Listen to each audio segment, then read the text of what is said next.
Hello और स्वागत है इस नए एक्सप्लेनर में। आज हम एक बहुत ही पावरफुल टॉपिक को डिकोड करने वाले हैं। मतलब आज हम ये समझेंगे कि आखिर गणित और साइकोलॉजी के हिसाब से सच्ची सफलता और विफलता के बीच असली अंतर क्या है।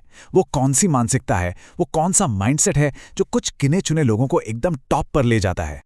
अब जरा सोचिए, सबसे आगे रहना किसे पसंद नहीं है? हम सब चाहते हैं ना। जिंदगी में सब कुछ हासिल करने की इच्छा हर किसी के मन में होती है। पैसा कमाना, नाम बनाना, शोहरत, इस रेस में नंबर 1 रहना हर इंसान का सपना होता है। सच कहें तो ये एक ऐसी महत्वाकांक्षा है जो हम सब में बराबर होती है। एक ऐसी आग जो हर किसी के सीने में जलती है। तो universal desire versus the reality, इच्छा और असलियत। हम सब टॉप पर पहुंचना तो चाहते हैं, लेकिन सफलता की एक कड़वी सच्चाई भी है। और वो सच्चाई ये है कि सक्सेस पाने के लिए एक खास लिस्ट ऐसी है जिसमें नाम सबसे पहले नहीं बल्कि बिल्कुल आखिरी नंबर पर होना चाहिए। और वो लिस्ट है हार मानने वाले लोगों की लिस्ट। जी हां, गिव अप करने वालों की लिस्ट। अगर कोई भी इंसान महानता या सच्ची सफलता हासिल करना चाहता है तो उसका सबसे बड़ा टारगेट यही होना चाहिए कि जब जिंदगी में मैदान छोड़कर भागने वालों की गिनती हो ना, तो उसका नाम उस लिस्ट में सबसे नीचे आए। यानी वो इंसान जो कभी गिव अप नहीं करता। The great drop of. चलिए इसे एक बहुत ही दिलचस्प एक्सपेरिमेंट से समझते हैं।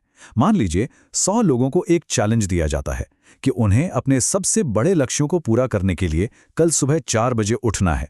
और मान लेते हैं कि शुरुआत के फुल जोश में वो सभी 100 लोग इसके लिए राजी भी हो जाते हैं। अब यहां ध्यान से देखिए कि कैसे ये भीड़ तेजी से गायब होती है। पहले दिन क्या होगा? पूरे के पूरे 100 लोग उठेंगे। दूसरे और तीसरे दिन शायद सिर्फ 50 लोग ही हिम्मत जुटा पाएं। चौथे दिन तक आते आते ये संख्या गिरकर सिर्फ 20 रह जाएगी। और छठे दिन, मतलब छठे दिन तक 100 में से सिर्फ एक इंसान बचेगा जो सुबह 4 बजे अलार्म बजते ही उठेगा। और मजे की बात यह है कि ये भारी गिरावट सिर्फ सुबह उठने के चैलेंज तक सीमित नहीं है। कोई भी बड़ा लक्ष्य ले लीजिए, चाहे आईएएस ऑफिसर बनना हो, एक बेहतरीन एक्टर बनने का सपना हो, आर्मी ज्वाइन करनी हो या फिर एक डॉक्टर बनना हो। शुरुआत तो हर कोई फुल एनर्जी के साथ करता है, लेकिन सफर के बीच में ही लोग हार मानते चले जाते हैं। और आखिर में जो अकेला इंसान बचता है ना, बस वही है असली 1%। 100 में से वो एक जो मैदान में डटा रहा, जिसने तब भी हार नहीं मानी जब बाकी 99 लोगों ने क्विट कर दिया था।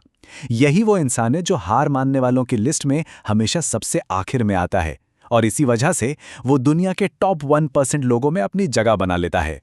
Sacrificing the 99%। अब समझते हैं उस आखिरी इंसान तक पहुंचने के लिए जो साइकोलॉजी और जो भारी बलिदान चाहिए उसके बारे में। क्योंकि सच तो ये है कि ये हर किसी के बस की बात नहीं है। ये खेल सिर्फ मेहनत का नहीं है, ये खेल पूरी तरह से त्याग का है। अगर हम तुलना करें तो एक तरफ वो 99% लोग हैं जिन्हें लगता है कि यार एक आध दिन मेहनत नहीं की तो क्या ही फर्क पड़ता है। और दूसरी तरफ वो 1% लोग हैं जो अपने लक्ष्य के लिए अपनी 99% सुख सुविधाओं की बलि चढ़ा देते हैं। ज्यादातर लोग आज का आराम चुनते हैं, लेकिन ये छोटा सा ग्रुप अपने कल के लिए अपने आज के हर आराम को कुर्बान कर देता है।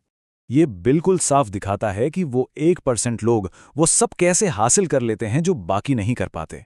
उन्होंने अपने आराम, अपने कंफर्ट जोन का 99% हिस्सा पूरी तरह छोड़ दिया होता है। जो चीजें आम लोगों को डिस्ट्रैक्ट करती हैं, जो आराम उन्हें रोक लेता है, ये 1% लोग उन सभी चीजों से कोसों दूर रहते हैं। अब देखिए, इसका मतलब ये बिल्कुल नहीं है कि वो इंसान एकदम 100% परफेक्ट है। मतलब इंसान है तो गलतियां तो होंगी ही, राइट? कोई भी 100% परफेक्ट नहीं होता। लेकिन परफेक्ट बनने का जो इरादा है, जो नीयत है, वो 100% होनी चाहिए। लक्ष्य के प्रति जुनून और इच्छा शक्ति में कोई कॉम्प्रोमाइज नहीं होना चाहिए। प्रयास हमेशा पूरा होना चाहिए।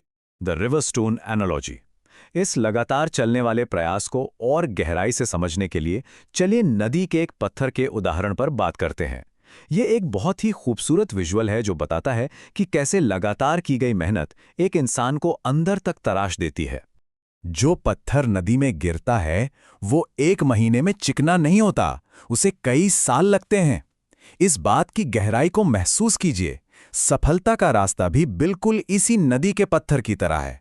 एक कामयाब इंसान को भी वक्त के साथ आने वाले अनगिनत संघर्षों, उस घर्षण को सहना ही पड़ता है। रातों रात कुछ नहीं बदलता, टिके रहना पड़ता है।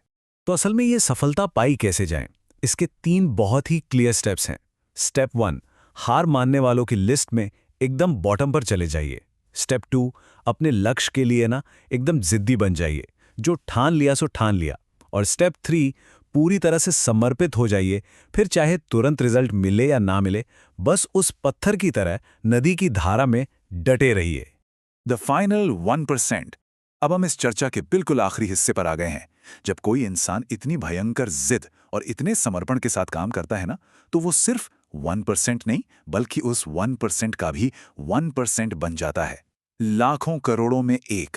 और जानते हैं इसका फाइनल रिवॉर्ड क्या होता है? इसका इनाम ये होता है कि पूरी दुनिया खड़े होकर तालियां बजाती है। उस एक इंसान की जिद सिर्फ उसे ही सफल नहीं बनाती, बल्कि उसके गांव, उसके शहर का नाम रोशन करती है। उसकी एक सफलता पूरे देश का मान दुनिया भर में बढ़ा देती है। मतलब सच्चे समर्पण का असर इतना बड़ा और शानदार होता है। तो इस एक्सप्लेनर को हम एक बहुत ही दमदार और पावरफुल थॉट के साथ खत्म करेंगे। जिंदगी में किसी भी हार को गले लगा लेना, लेकिन अपनी हिम्मत हारने की हार को कभी गले मत लगाना। असली जीत इसी में है कि आप हार मानने वाली उस लिस्ट से हमेशा के लिए बाहर निकल जाए।